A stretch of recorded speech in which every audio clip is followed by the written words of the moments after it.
Hello दोस्तों, स्वागत है आपका हमारे यूट्यूब चैनल मरीन वर्ल्ड में। दोस्तों, आज के इस वीडियो में मैं आपको बताऊंगा कि आईएएस ऑफिसर कैसे बने और इससे जुड़ी सारी जानकारी मैं आप लोगों को आज की इस वीडियो में दूंगा।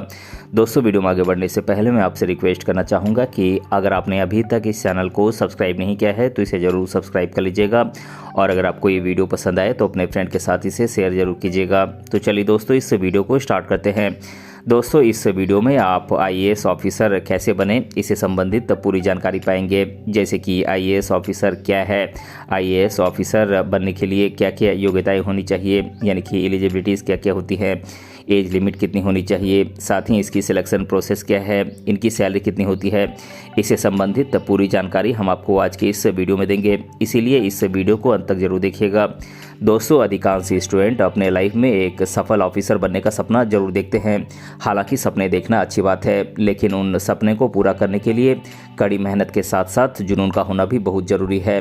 उसी प्रकार हर किसी के सपने एक जैसे नहीं होते हैं। जैसे कोई स्टूडेंट डॉक्टर बनना चाहता है, कोई वकील बनना चाहता है, कोई इंजीनियर बनना चाहता है या फिर कोई आईएएस ऑफिसर बनकर अपना कैरियर बनाना चाहता है। दोस्तों, सभी के सपने उनके लाइफस्टाइल और उनकी इंटरेस्ट के अनुसार अलग अलग हो सकती है। यदि आपका भी सपना इन्हीं सपनों में से एक है और आप उस सपने को पूरा करना चाहते हैं तो उसके लिए आपको एक लक्ष्य निर्धारित करना होगा और उस लक्ष्य को प्राप्त करने के लिए आपको कड़ी मेहनत करनी होगी, तभी आप अपने सपने को पूरा कर पाएंगे। दोस्तों, दुनिया में कई ऐसे स्टूडेंट्स हैं जो सरकारी नौकरी पाने के लिए दिन रात मेहनत करते हैं। यदि आप भी उनमें से एक हैं और आईएएस ऑफिसर बनने के बारे में सोच रहे हैं और आईएएस ऑफिसर बनकर देश की सेवा करना चाहते हैं तो ये वीडियो केवल आपके लिए ही है। तो आइए हम आपको आईएएस ऑफिसर से संबंधित पूरी जानकारी देते हैं, जैसे कि आईएएस ऑफिसर क्या है, आईएएस ऑफिसर कैसे बने, इसके लिए क्या क्या क्वालिफिकेशंस होती है, इससे जुड़ी तमाम जानकारी हम आपको आज के इस वीडियो में देंगे। इसीलिए इस वीडियो को अंत तक जरूर देखिएगा। दोस्तों, आईएएस ऑफिसर क्या है, अगर आप इसके बारे में जानना चाहते हैं तो आपको बता दें कि आईएएस का full form Indian administrative service होता है, जिसे हिंदी में भारतीय प्रशासनिक सेवा कहा जाता है, जो कि ऑल इंडिया सर्विस के ऑफिसर्स होते हैं। यदि हम आईएएस अधिकारी की बात करें तो आईएएस अधिकारी का पद सम्मानजनक और गौरवशाली पद होता है।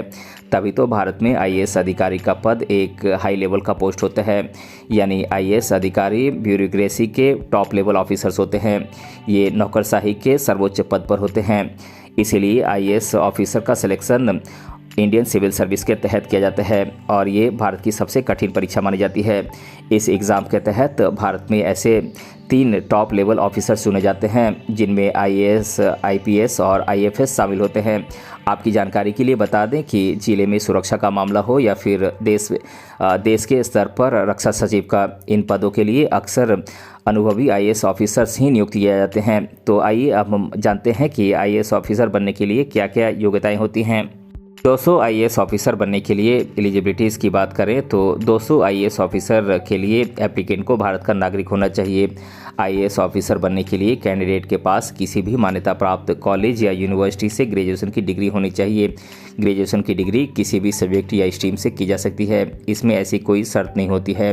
ग्रेजुएशन में आपके कम से कम 60% मार्क्स होने चाहिए। दोस्तों, ग्रेजुएशन कंप्लीट हो जाने के बाद आप आईएएस ऑफिसर बनने की तैयारी कर सकते हैं। कैंडिडेट को मानसिक रूप से स्वस्थ और फिट होना चाहिए। हालांकि इस पद के लिए विकलांग कैंडिडेट भी अप्लाई कर सकते हैं। दोस्तों, यदि आप एक आईएएस ऑफिसर बनने के लिए अप्लाई करना चाहते हैं तो आपकी मिनिमम एज 21 साल और मैक्सिमम 32 साल से ज़्यादा नहीं होनी चाहिए।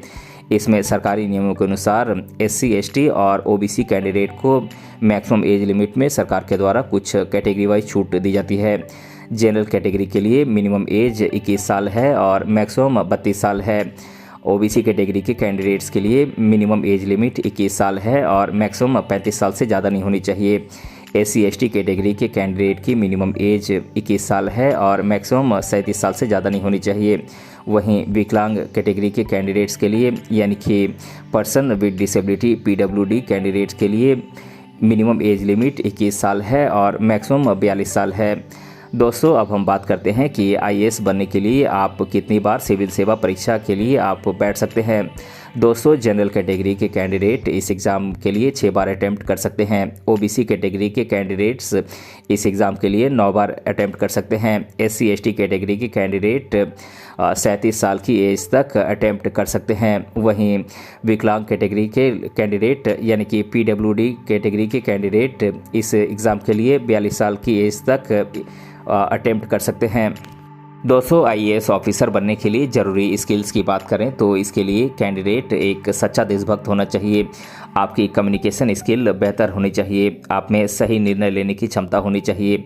आपकी एनालिसिस पावर अच्छी होनी चाहिए। आपकी थिंकिंग बियॉन्ड इमेजिनेशन होनी चाहिए, यानी कि आपकी सोच कल्पना से परे होनी चाहिए। और आप में नेतृत्व, आप में लीडरशिप की गुण होनी चाहिए, तभी आप एक अच्छे आईएएस ऑफिसर बन सकते हैं।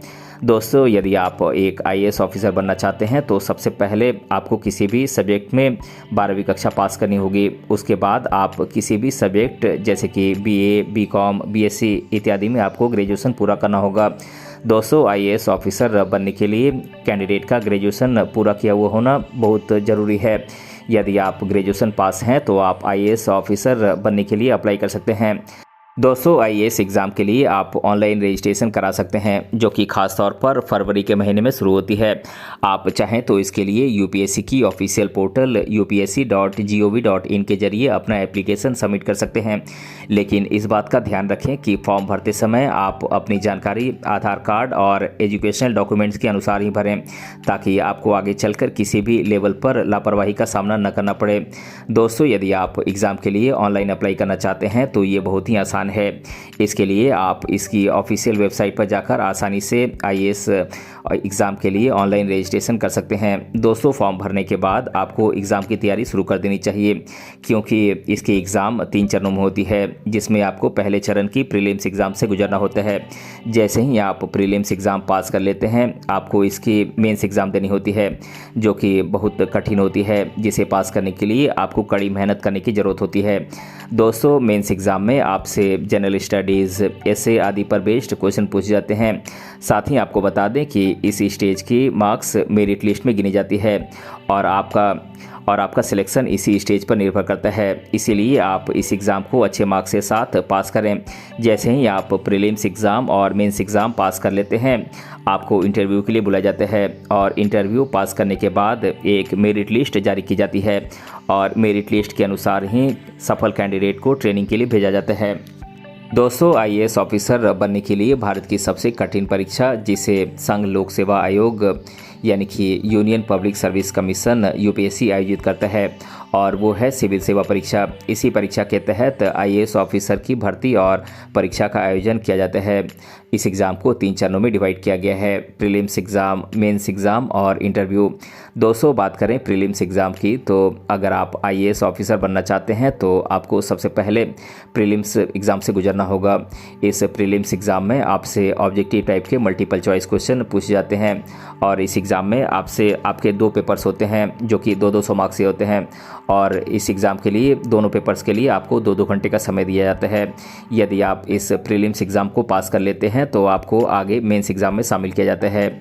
दोस्तों जैसे ही आप प्रीलिम्स एग्ज़ाम पास कर लेते हैं आपको मेंस एग्ज़ाम के लिए बुलाया जाता है। हालांकि प्रीलिम्स एग्ज़ाम की तुलना में मेंस एग्ज़ाम कठिन होती है। इसे पास करने के लिए आपको अधिक से अधिक मेहनत करने की ज़रूरत होती है, क्योंकि इस एग्ज़ाम में अधिकांश कैंडिडेट असफल हो जाते हैं। यदि आप इस एग्ज़ाम को पास करना चाहते हैं तो आपको अधिक स्टडी करनी होगी। इस एग्ज़ाम में आपके कुल 9 पेपर्स होते हैं, जिन्हें आपको सफलतापूर्वक अच्छे मार्क्स के साथ पास करना ज़रूरी होता है।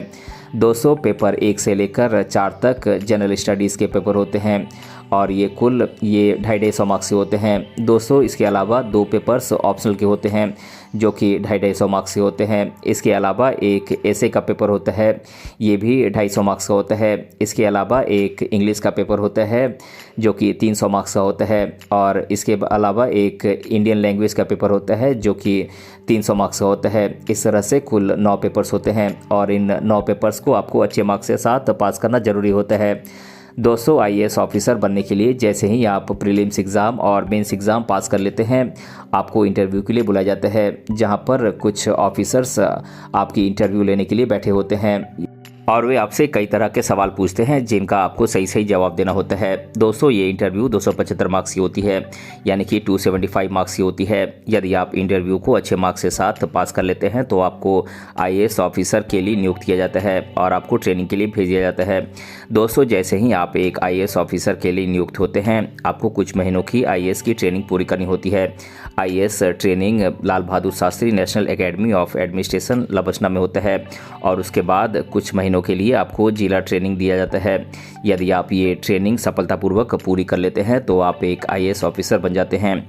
दोस्तों बात करें आईएएस ऑफिसर के अंतर्गत आने वाले पोस्ट्स की, तो दोस्तों आप आईएएस ऑफिसर बनने के बाद एसडीओ बन सकते हैं, एसडीएम बन सकते हैं, जॉइंट कलेक्टर बन सकते हैं, चीफ डेवलपमेंट ऑफिसर सीडीओ बन सकते हैं, डिस्ट्रिक्ट मजिस्ट्रेट बन सकते हैं, डिस्ट्रिक्ट कलेक्टर बन सकते हैं, डिप्टी कमिश्नर बन सकते हैं, डिविजनल कमिश्नर बन सकते हैं, मेंबर बोर्ड ऑफ रेवेन्यू बन सकते हैं, chairman of board of revenue इत्यादि आप बन सकते हैं। दोस्तों अब हम बात करते हैं कि आईएएस ऑफिसर की क्या क्या ड्यूटीज़ और रिस्पॉन्सिबिलिटीज़ होती हैं, यानी कि क्या क्या कर्तव्य और जिम्मेदारियां होती हैं। दोस्तों आईएएस को मुख्य विकास अधिकारी यानी कि चीफ डेवलपमेंट ऑफिसर या जिला विकास आयुक्त के रूप में काम करना होता है। जिले में राज्य सरकार और केंद्र सरकार की नीतियों को प्रभावी ढंग से लागू कराना आईएएस ऑफिसर का काम होता है। सरकार की नीति बनाने और नीतियों को अंतिम रूप देने में जॉइंट सेक्रेटरी या डिप्टी सेक्रेटरी के रूप में सलाह देना आईएएस ऑफिसर का काम होता है। दोस्तों सरकार के दिन प्रतिदिन के मामलों को संभालने की जिम्मेदारी लेना आईएएस ऑफिसर का काम होता है। जिले में कानून व्यवस्था बनाए रखना एक आईएएस ऑफिसर का काम होता है। आईएएस के रूप में रेवेन्यू से रिलेटेड काम करना होता है।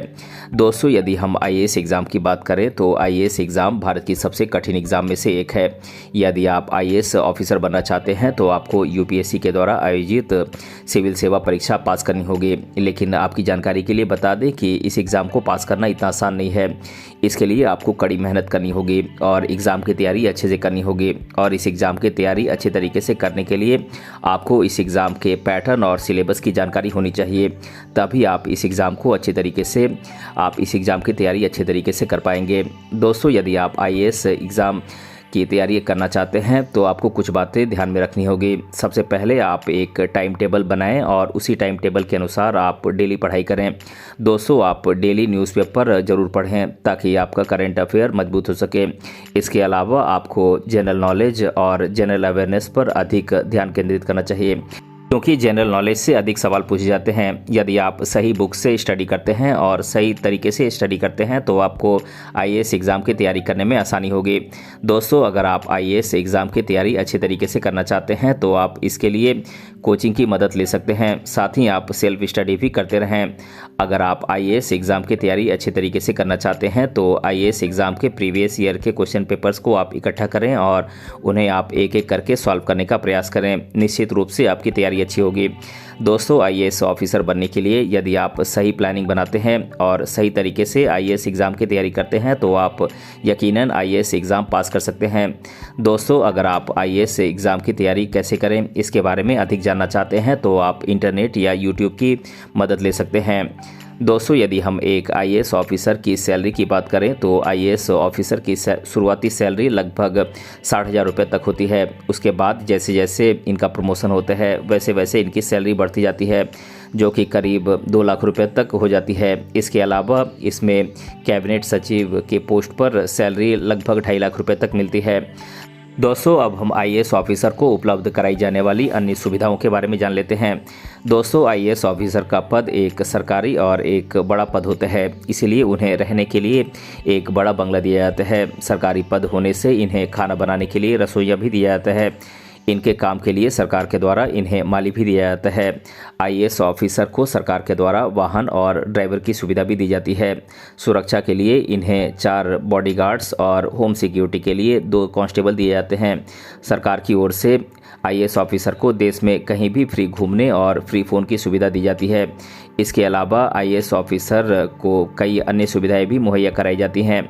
दोस्तों, अब मैं आप लोगों को आईएएस ऑफिसर बनने से रिलेटेड स्टूडेंट्स के द्वारा अधिकतर बार पूछे जाने वाले प्रश्नों को आप लोगों के साथ एक एक कर डिस्कस कर देता हूं। पहला सवाल है, आईएएस का फुल फॉर्म क्या होता है? तो दोस्तों, मैं आपको बता दूं कि आईएएस का full form Indian administrative service होता है, जिसका हिंदी में मतलब भारतीय प्रशासनिक सेवा होता है।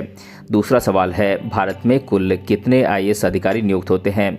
तो दोस्तों, मैं आपको बता दूं कि आईएएस अधिकारी की हर साल नियुक्ति होती है, इसीलिए वर्तमान में हर साल 108 पदों पर आईएएस ऑफिसर की नियुक्ति की जाती है। तीसरा सवाल है, 12वीं के बाद आईएएस कैसे बने? तो दोस्तों, मैं आपको बता दूं कि अगर आप 12वीं के बाद आईएएस ऑफिसर बनना चाहते हैं तो 12वीं के बाद इसके लिए सबसे पहले आपको ग्रेजुएशन पूरा करना होगा, ये कंपलसरी है। उसके बाद ही आप आईएएस ऑफिसर बनने के लिए अप्लाई कर सकते हैं और इस एग्ज़ाम को पास करके आईएएस ऑफिसर बन सकते हैं। चौथा सवाल है, आईएएस ऑफिसर के कौन कौन से पोस्ट होते हैं? तो दोस्तों, मैं आपको बता दूं कि आईएएस ऑफिसर के अंतर्गत कई सारे पोस्ट आते हैं। आप आईएएस ऑफिसर बनकर एसडीओ बन सकते हैं, एसडीएम बन सकते हैं, जॉइंट कलेक्टर बन सकते हैं, चीफ डेवलपमेंट ऑफिसर सीडीओ बन सकते हैं, डिस्ट्रिक्ट मजिस्ट्रेट बन सकते हैं, डिस्ट्रिक्ट कलेक्टर बन सकते हैं, डिप्टी कमिश्नर बन सकते हैं, बोर्ड ऑफ रेवेन्यू बन सकते हैं, आप चेयरमैन बोर्ड ऑफ रेवेन्यू बन सकते हैं। पांचवा सवाल है, आईएएस ऑफिसर के क्या क्या कार्य होते हैं? तो दोस्तों, मैं आपको बता दूं कि जिले में कानून व्यवस्था बनाए रखना, मजिस्ट्रेट के रूप में कार्य करना, जिले में राज्य सरकार और केंद्र सरकार की नीतियों को प्रभावी ढंग से लागू कराना और सरकार की नीति बनाने और नीतियों को अंतिम रूप देने में जॉइंट सेक्रेटरी, डिप्टी सेक्रेटरी के रूप में सलाह देना आईएएस ऑफिसर का काम होता है। साथ ही सरकार के डेली के मामलों को संभालने के लिए जिम्मेदारी लेना आईएएस ऑफिसर का काम होता है। छठा सवाल है, आईएएस की कितनी सैलरी होती है? तो दोस्तों, मैं आपको बता दूं कि आईएएस ऑफिसर की शुरुआती सैलरी लगभग 60,000 रुपये होती है। उसके बाद जैसे जैसे इनका प्रमोशन होता है वैसे वैसे इनकी सैलरी बढ़ती ही जाती है। इसके अलावा इसमें कैबिनेट सेक्रेटरी के पोस्ट पर सैलरी लगभग 2.5 लाख रुपये तक मिलती है। सातवां सवाल है, आईएएस ऑफिसर कैसे बने? तो दोस्तों, मैं आपको बता दूं कि आईएएस ऑफिसर बनने के लिए सबसे पहले आप 12वीं कक्षा पूरी करें। उसके बाद आपको ग्रेजुएशन की पढ़ाई पूरी करनी होगी। ग्रेजुएशन की पढ़ाई पूरी हो जाने के बाद आप यूपीएससी का फॉर्म ऑनलाइन अप्लाई करें। दोस्तों, अप्लाई करने के बाद आप इस एग्ज़ाम की तैयारी करें और एग्ज़ाम को अच्छे तरीके से पास करें, अच्छे मार्क्स के साथ आप पास करें। दोस्तों, प्रीलिम्स एग्ज़ाम पास करने के बाद आपको मेंस एग्ज़ाम के लिए बुलाया जाएगा, जो कि प्रीलिम्स एग्ज़ाम की तुलना में थोड़ी कठिन होती है। दोस्तों, जब आप प्रीलिम्स एग्ज़ाम और मेंस एग्ज़ाम क्वालिफाई कर लेंगे तो आपको इंटरव्यू के लिए बुलाया जाएगा और इंटरव्यू को आपको अच्छे मार्क्स के साथ पास करना है। दोस्तों, अगर आप इन तीनों एग्ज़ाम को आप अच्छे मार्क्स के साथ पास कर लेते हैं तो आपको ट्रेनिंग के लिए भेजा जाएगा। एक मेरिट लिस्ट जारी की जाएगी और इस मेरिट लिस्ट के अनुसार आपको ट्रेनिंग के लिए भेजा जाएगा। अगर आप ट्रेनिंग पूरी कर लेते हैं तो आपको आईएएस ऑफिसर के पोस्ट पर नियुक्त किया जाएगा। आठवां सवाल है, आईएएस ऑफिसर के लिए कौन सी डिग्री होनी चाहिए? तो दोस्तों, मैं आपको बता दूं कि आईएएस ऑफिसर बनने के लिए कैंडिडेट के पास किसी भी मान्यता प्राप्त कॉलेज या यूनिवर्सिटी से ग्रेजुएशन की डिग्री होनी चाहिए। तो दोस्तों, आज के इस वीडियो में मैंने आप लोगों को बताया कि आईएएस ऑफिसर कैसे बने और इसके बारे में मैंने आप लोगों को आज के इस वीडियो में डिटेल से बताया है। दोस्तों, अगर आपको ये वीडियो पसंद आया है तो अपने फ्रेंड के साथ इसे शेयर जरूर कीजिएगा और अगर आप चैनल पे नए हैं तो इसे ज़रूर सब्सक्राइब कीजिएगा। मिलते हैं अगले वीडियो में किसी अन्य टॉपिक के साथ, तब तक के लिए धन्यवाद।